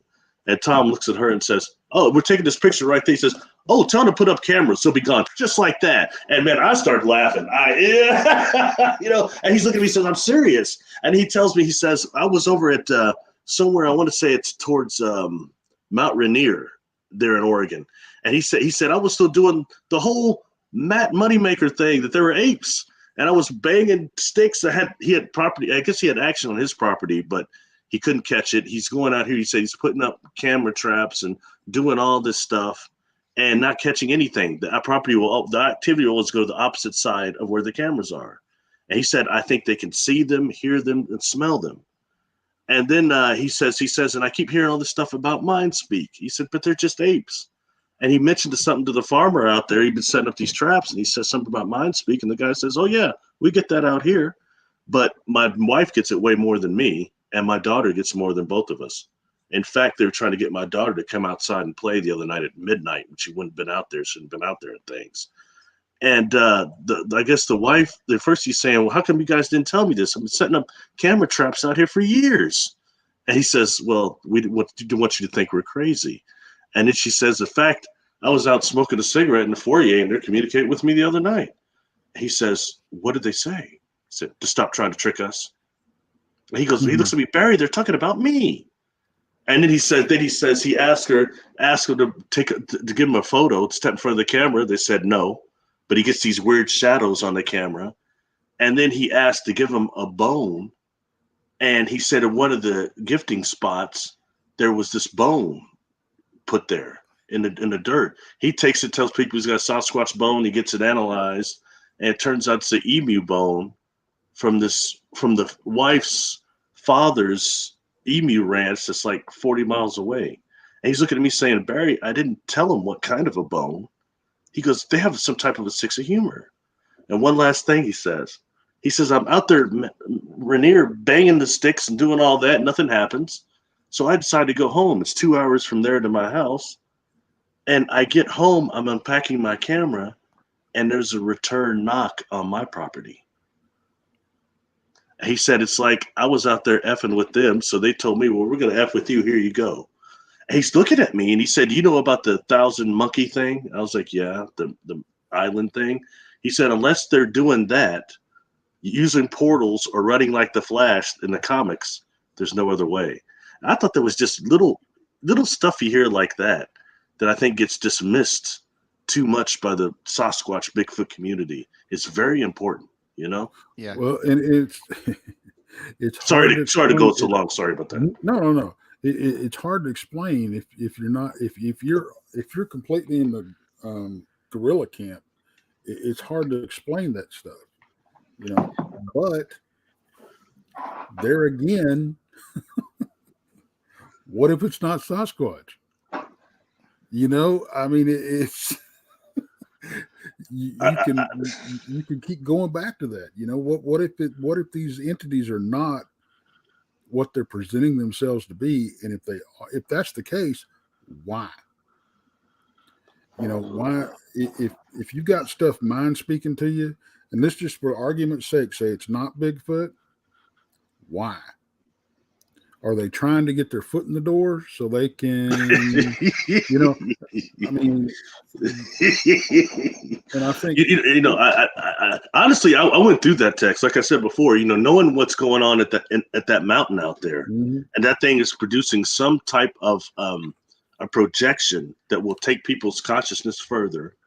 It really had me wondering, like, you know, does that what I encountered was really a Sasquatch, or was it something produced by this device out here, you know? And I still don't know the answer to it, you know, but I will say this, it was a pretty good mimic though, as far as making me feel that way and making me feel freaked out, and definitely giving me the yearn to find out what it was, you know what I mean? And it keeps us going forward, but I don't know, but I worry about that a lot. And I've been criticized for that because during my encounters, my encounters were physical, and it's one thing to sit here and talk about it now. When you're actually in the presence of a non-human, right, in the presence of one, it's mind-blowing, it's scary. And the first thing I want to know, who the hell are you? What do you want? And, you know, are you a demon? Right. Straight up. You don't know. They could be, you know, Exactly. and the fact I feel so much love frequency coming off them anyway doesn't mean that they're not deceiving me in some way. So and that's true. You know, paranormal 101, spirits or demons or whatever they are going to lie to you every chance they get. And it's okay. We ran into some entities, and that's all I can call them because I don't know what they were. We ran into some entities out in the field one time that they came out of the trees. They were approaching two of the guys. It was junior and senior. And every time they hit them with a flashlight, they would disappear. They turn off the flashlight. They were right back where they were. And it got so intense that senior drew his pistol. You know, at the same time this was going on, the exact same time this was going on, I was with a paranormal group, What the Paranormal, 20 yards away. And my headlamp and Amy's big LED lamp go black at the same time. We get words over this obelisk or ghost app or whatever it is that coincide to what's been going on right there. We get solo beast Grace, and well, her husband was down at the bottom of the hill waiting on us by himself. And earlier that evening, somebody had made the remark that he's a beast because he's a big old boy. Grace is the name of my truck, and it was down there at the bottom of the hill. All this is happening at the same time. Wow. You know, so we just, you know, and mixed into that, we're getting rocks thrown at us. We're hearing knocks. We're hearing growls. We're hearing women laughing in the woods. Really? Oh, you heard that? I've heard about that. Oh yeah. Wow. That, you know. And then on the flip side of that, we're finding folded up clothes out in the middle of the woods. You know. See, they say that's a skinwalker thing. That the skinwalkers, before they shapeshift, lay their clothes there so they could come back something and not running around naked like on TV, you know. Well, it was the clothes belonged to a very small female. I don't know what age, but there was shorts, blouse, shoes, sunglasses, folded. What you just described, that is, I mean, Native Americans talk about that a lot. That's not my thing. I've heard that a lot. Wow. You know, and I'm going to say something else. I'm getting too excited. What is it? And I've asked this before. What is it with the Sasquatch or whatever they are making everything go quiet? Even frogs in a pond. What is that? You know, and it's gotten so bad out there that we've literally been able to track something, whatever it was, coming around the camp because the silence would follow it in like a wave of a crowd. Wow. You know, and wow. It would get silent, you know, it'd be noisy here and it'd get silent and it'd get silent here and then the noise would pick up behind them and everything. It was just insane, you know? You know, sorry. You know, I was about to say too, Tex, and I never, you know, when I again, Barry brings up a point, and then every time I've read an account or someone's talked about one, I've never even spoken on this before. I had a question too about telepathics too, but now that you just brought that up, Barry and Tex, you know, when I had my Sasquatch encounter, I never made mention of this until just now. It popped in my head that when I was out fishing, you heard the birds. You know, you had you heard calamity of things back in the wood line because I was like 90 feet, and you could even hear the wind wisp through the woods. There were sounds. And then when I seen this creature, now that I can recall, there was no wind. There was no sounds of the birds. The calamity of squirrels and stuff running through the forest stopped. And what I saw was absolute silence as though I had earplugs in, except when it let out its bellowing, roar, yell, and scream. Didn't hear anything but that, and that was it. Everything else around me was like almost darkness. You know, last time you also described to me getting hit by infrasound. Even though we can't hear infrasound, It doesn't matter. It doesn't come with a loud scream also, but you described it quite well. And when I didn't get the infrasound I got hit with when I was from the back, the owl sound, it wasn't enough to, I think, hurt me, but it sure was undoubtedly going to make you aware of it. I mean, if I had hair on the back of my neck, I swear it would have stood up. You know what I mean? It's like unreal. Yeah. And between that, coupled with the feeling like you're being watched from such a distance, feeling that presence, making everything silent, possessing infrasound. What the heck is that? I mean, what type of creature is that? Translucent hair? That sounds like something that. I mean, I don't know. I'm sorry, I get too excited, but I mean, it's a bunch of things here that's just so. You can say it. It sounds like Hollywood. I mean, it does. I don't believe that it's Hollywood. I know it's real, but you're right. The average Joe is going to think it's a Steven Spielberg movie, when in fact, I think thousands of people have experienced it. I think when we put all this together, we have to ask the question: what if it's spiritual? We have to. We can't leave that out of the conversation at all, because there's just too much out there that if you throw that into the equation, it starts to make sense. Now, what if we do have the physical Bigfoot, and they're just that? They're the physical Bigfoot.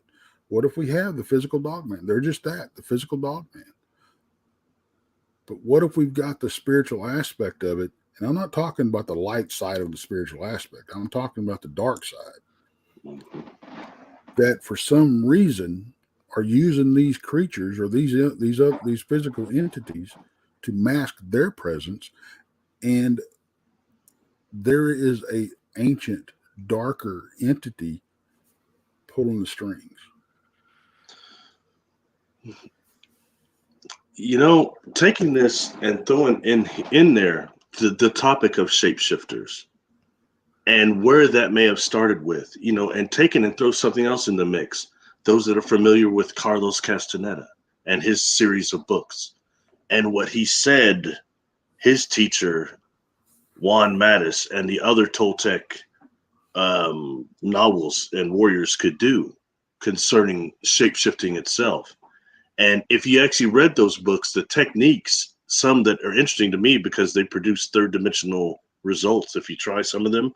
So that makes you wonder how much of it is fiction. You know what I mean? But nonetheless, when you look at some of the things that he was being taught, they were inherently dark. And we can say it's just because from a cycle during a different time of Earth or people, But a lot of what he was being taught missed the love frequency. It didn't have the love to it. And that's some sort of an issue there, and I say this, and this is a little bit different, but I do a lot of crossing over earthbound spirits that are attached to people inside the energy field. And once I get them to actually come forward through the person, and the one thing is that there may be angelics and others in the room astrally that I can see that they cannot. They talk about the darkness until I start talking about the love of the creator and love. And all of a sudden they start seeing this light. And then they may transition over. They may cross over. And that's very real. The client themselves feels it and knows it. So it's very real. They're doing it, But nonetheless, the love and the light are connected. I don't care what anybody says. Oh, don't go in the light when you die. It's a recycle trap. They don't know that. They heard that from somebody else. If that was true, why have I crossed over 100 earthbound spirits, 150 probably by now, that are telling me the same thing? It's dark here. And all of a sudden, the love of quote unquote God or the creator and love of family will bring in these other things that you can already see that are there, but they couldn't until they started feeling the love. Then all of a sudden they can see the light and see the angels that were already there. Why? It's serious. Love is a big deal. That movie Ghost at the very end, he tells Demi Moore, oh, I love you. I always loved you. And hey, that goes with us over here. And he takes off. That's about right. When I died, I'll tell you, a lot of people asked me a lot of questions the fact that I survived 4 catastrophic traumatic brain injuries, that wasn't an easy trick there. But they asked when I die, what did I actually, to see what I learned. It's not about what I saw and experienced as much as I can tell you this. I'm a fairly spiritual guy. I always lived my life by the golden rule. When I was run home after school, G.I. Joe and Braveheart, they talk about the golden rule. So I was trying to, go along with that, do unto others. But the truth is, you get crapped on a lot, but I still try to do it. But after dying, even with that, I still greatly underestimated the impact that our relationships have with each other and on each other, and how that's really what we take to the other side. I underestimated it, but I know now, Barry, I got to tell you something. That, I think, is going to have to be a prequel to our second time we have you back, because I'd like to talk about that in depth and how that relates with time travel, because I know that you've got experience with that, know quite a bit about that. And I think that'd be the great setup for a second show, because I am fascinated, and I know Tex is too, and I know our audience is. And, I hate to end it because we're coming up on 2 hours, Barry. And well, it's a quick one, wasn't it? 2 hours, when you talk to fascinating people that have great theory or experiences, it's just, for me, it's a joy. It was a pleasure listening to you. Tex, well, thank you, man. Barry, I just want to thank you, brother, for coming on. And it's very, it's an enlightening experience to have a conversation to where you can talk about anything, and that all these possibilities. And you said something, just in the last few minutes about, it could be this, it could be that, but you don't know. And that's just it. We don't know. We have all these theories. We have all these experiences, but even our experiences, we pull out of our experiences what's going to fit the narrative that we're comfortable with. But if we can talk about those if we can combine those different narratives, maybe we can learn something. Maybe we can actually understand and get to actually know something. And conversations like this with you, that's the way we're going to do it, brother. Oh, thank you. I was worried because I have so many questions for you two. You two have the experiences, so I have a lot of questions too. And I was worried I'd spend too much time asking you guys questions. No, Barry, hey, this was the Barry Littleton show, man, and we picked your brain, and you gave us a lot of great information. And anytime, Barry, you can talk to me anytime. I'll give you my phone number, text. I can talk with you all day long because you're fascinating, and I certainly like to share my experiences. And one other thing before we close out tonight, Thursday night, Serial Papers with Jason McLean. He's part 2 of he's talking about the Eisenhower. Did we sign a contract with UFOs? And also talking about the occult NASA that was it created? Is it really ran by the Nazis? I don't know. Don't know if I can say that without getting a strike now. Just thought about that. And Jessica Jones, Friday, remote viewing investigations at 8 Central. Tex, something dear to your heart. She's going to be talking a little bit about the Hill House, the haunted Hill House that Tex actually experienced last week. I don't know what that's going to be about, but she's definitely looking into that. That'd be a great show. And Barry, again, hey, man, thank you for joining us. Thank you for everybody in chat. Thank you for everybody listening now, later, tomorrow, or in the future. And again, Barry, we want to talk about that in time travel next time you're on. And the life after. So with that, it's Bigfoot, Michigan, Rob. And Barry, I got to tell you, brother, we'll return the favor, man. Anytime you want us to come over to your, your porch and talk, we'll be more than happy to. Oh, thank you. Brown Dwarfs ready for part 2. Let's go. So Barry, we'll be doing a part 2 sometime here in the future. Thank you, man. Thank you to everybody in chat. Hey, Tex, if you can find a button, my friend. Until next time. I will find the button. And I think it's going to be the right one this time. Y'all have All a good right, one. We'll very catch y'all good. on the flip side. Catch you on the Barry, flip thanks. side. Barry, hang on for a minute.